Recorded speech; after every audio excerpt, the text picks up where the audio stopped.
And welcome back to Morning Live. Still in conversation with the former chief executive, the chief operations officer of the SABC, Mr. Hlaudi Motsoeneng. Now, Mr. Motsoeneng, when we stopped the conversation, we were going to talk about the studio that has become essentially a white elephant here at the SABC that was built at a cost of, or at least the tender went out for 52, or was there no tender? Because I see you squinting. No, look, people need to understand this. I said the technology studios of the SABC, they were outdated. We need to go with times, with new technology. The SABC, they were supposed to build several studios. I said, no, you can't build many studios. You need one studio that you'll use everything. Remember, the studio that you are referring to, and it is a set. That studio can take it to Orlando Stadium, FNB Stadium, you can do everything.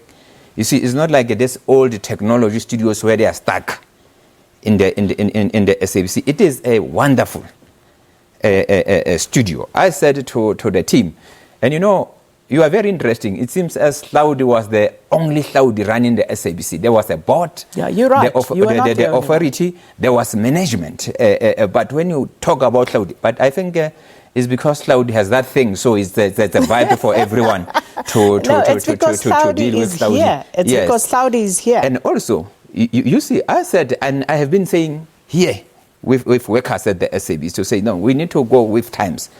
And the SABC, when you don't spend money, you get your technology from outside. It's too expensive because they put a corporate plan for 3 years. The technology team, we are going to build these studios by at least the next 3 years. That studio was built within 3 months. Done and dusted. Did you follow the relevant procedures? Not with 50. I don't know 52 million. What I know, that studio was 30 plus million. I don't know why it went to 52 million. That is what I know from where I'm sitting. Did you follow all the relevant procurement processes? Look, I'm the COO. If I'm saying people should go and make sure that there is a proper studio, the current technology. Remember, I'm not me who's supposed to do those things.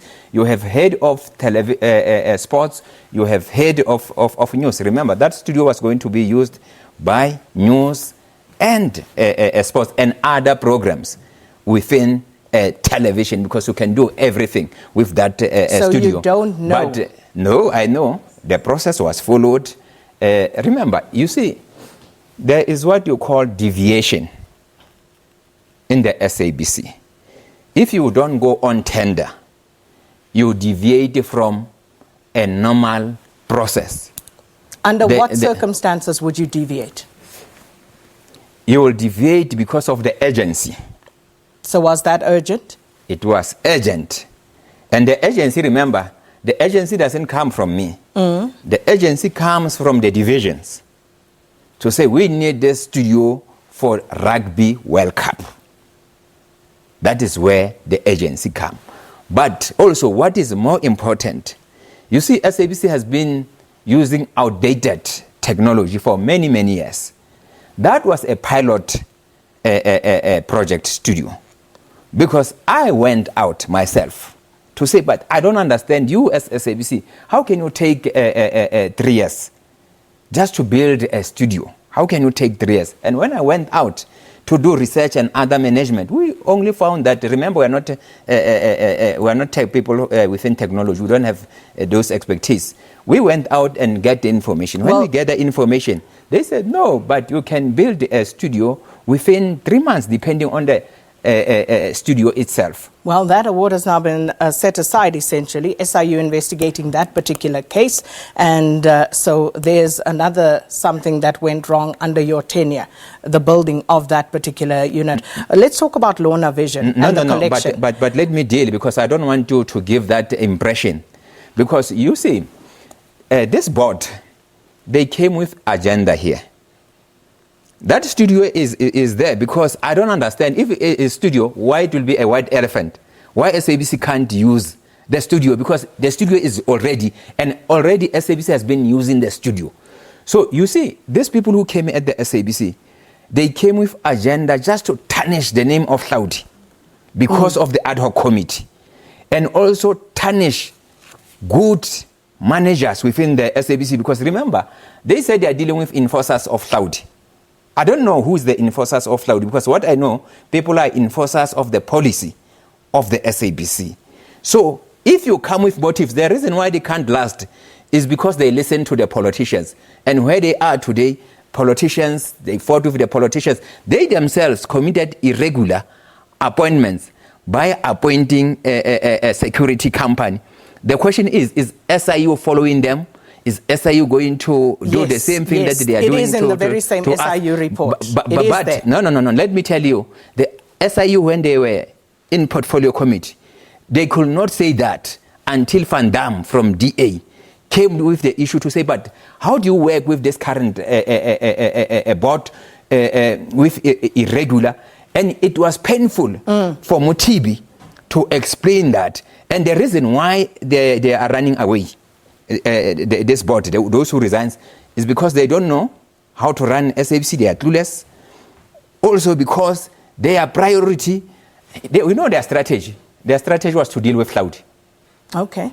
That was their achievement. But Hlaudi legacy here, you have ENCO, you have 404, the channels that even those who were in 702 criticizing that 404, now they are here working at the SABC. And the SABC, the same current board, appoint people irregularly. And in any case, we at the SABC, we said we can't appoint people from outside. And here's the reason. Because we were saying SABC, because it's bloated, we can't. We stop appointing people outside, and then we only focus on the employees within the SABC. And I can tell you, if I was here at the SABC, there will be no retrenchments. There will be no talk about retrenchments. And I'm sure they will come and answer for themselves, the current leadership. But no, they have been answering. They have been talking about the TNA situation and the fact that the SABC essentially funded those breakfasts, and the TNA owners actually reap the benefits of that. What's your response to South Africa today with regard to what happened there? Programs that ran for hours on SABC platforms, we covered the costs, but the profits were reaped elsewhere. Who came with TNA? You must tell me, who came with TNA? Who came with it? No, I'm asking you. Asking me a question. Yeah, I don't know. You telling me about because TNA. you people, when you talk, you are saying Hlaudi. Give me evidence. You see, Sagina, the problem, including yourself, you don't do research. When you talk to me, you talk about hearsay. Because if you are saying Hlaudi, but let me talk about the breakfast now. Let me talk about the breakfast. SABC have been doing breakfast with TNA, and it was a good project between TNA and SABC. I still say it was a very good, because we were able to inform South Africans, and even people, even those ministers and whoever, those who are criticizing that TNA today, they supported it. So I can't talk about the benefits. I don't know. Remember, editorially, SABC, you can't sell news. So you can't sell news.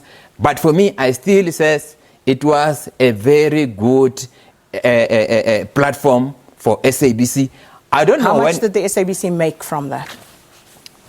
Do you make news? Do you make revenue?